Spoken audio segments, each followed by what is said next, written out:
Welcome to A Little More History with Mrs. Moore. Hi, everybody. Welcome back. This is Mrs. Moore, and we're going to be talking today about something that will continue throughout all of our study of history, and that's talking about the 6 elements of culture.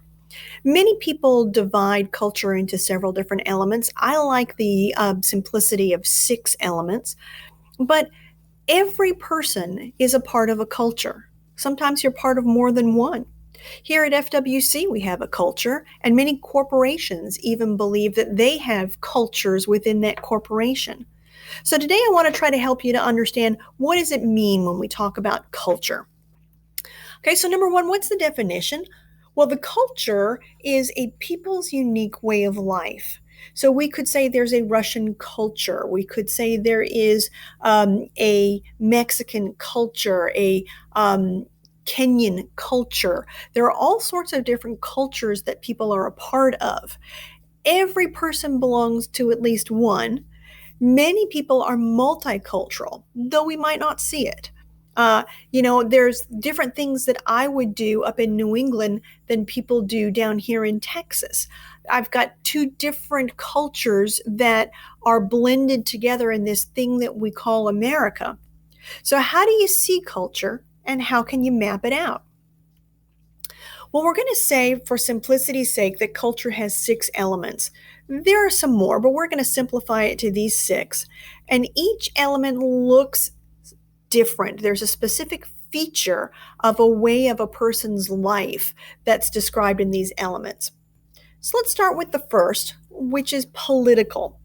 Now, the definition of the political element of culture is that we look at how people choose to govern themselves. For example, we look at leaders, we look at laws, we look at government institutions, and we look at that society and we say, okay, who are the leaders? What kind of laws have they created? Do they have a long-standing government? Is it something that's been a tradition for a long time? Has that government changed? And here are just some examples. We've got President Obama. We are led by a president, and so the president is one of our leaders. We change that leader every 4 to 8 years. People vote. That's part of our tradition. We vote for representatives in Congress. And we have laws that are established to keep us in order. So all of these would be elements of the political element of culture, or examples of the political element of culture.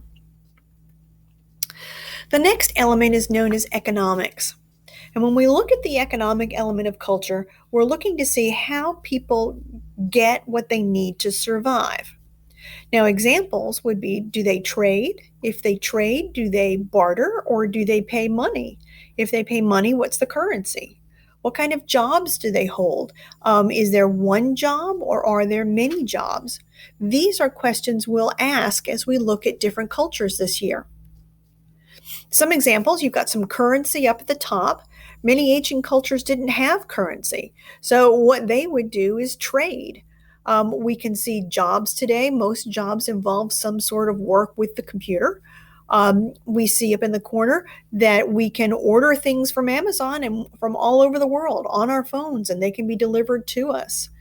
And we're hiring. There are lots of people who are looking for jobs, companies who need workers. So all of these patterns and all of these traits go into part of the economic element of culture. The religious element. We look at the religious element by defining what a group of people believe or value about life and the afterlife. So we're looking to see, what is it that they value? What do they believe about where they've come from? Where are they going to? What's the purpose of their life today? So we're looking at their gods, the belief system, their values, and the structure of their religion. Do they have priests? Do they have pastors? Do they have imams? Those types of things.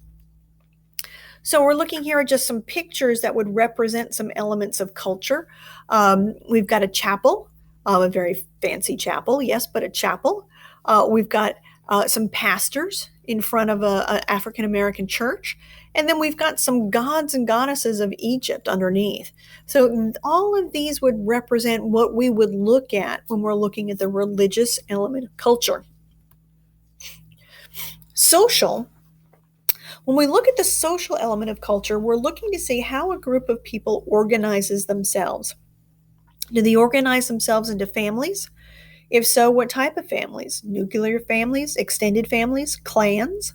What are the classes within a given society? What are some of the gender roles that are in that society? Do women do certain things and men do others? Or is there an equality that runs between those two genders? And here we've got a lovely typical American family, mom and dad and two kids. Not quite the same for every family today in America. We've got a lot of single mom families. We've got some blended families. We've got all sorts of different families in America today. That's what we would look at when we looked at that social aspect. And then on the right, you've got a social pyramid from the Indian society. And here we've got several different classes within society. And we're going to talk about each of those as we go through. But that's what the social element looks at. Who is on the top of society, who's on the bottom, what classes exist, how people group themselves together. When we look at the intellectual element of culture, we're looking at what knowledge does a culture possess and how do they pass it on to the next generation. We're going to look at education and technology and innovation. We're going to see what do they add to the world and how do they transfer that to the next generation. So for example, we've got the space shuttle, amazing technology. That was not something that was built just because somebody had an idea. I know, let's fly to space. This is an idea that was built off of several ideas that came before. And we'll notice that about technology, that we're always trying to improve technology. We'd be looking at education. What are some things that the society believed needed to be transferred to the next generation? Were they things that they believed they needed to remember? Or were they things that they needed to use practically? So we're looking at theory and practice. And then on the bottom, of course, technology. We're hoping to find a cure for the coronavirus. And in the medical technology field, there's a tremendous amount of innovation going on today. Finally, the last of these 6 elements is the artistic element. By definition, it's how a group of people express their emotions or their beliefs about their experiences, their worldview. So some examples, of course, would be painting, theater, sculpture, literature, media, what you do on social media. I mean, I've seen your TikToks. I know the dances you do. Some of these are artistic. So we've got some basic representations here. We've got an example of a theater or of a beautiful dance movement or of singers. All of these things are part of that artistic element of culture.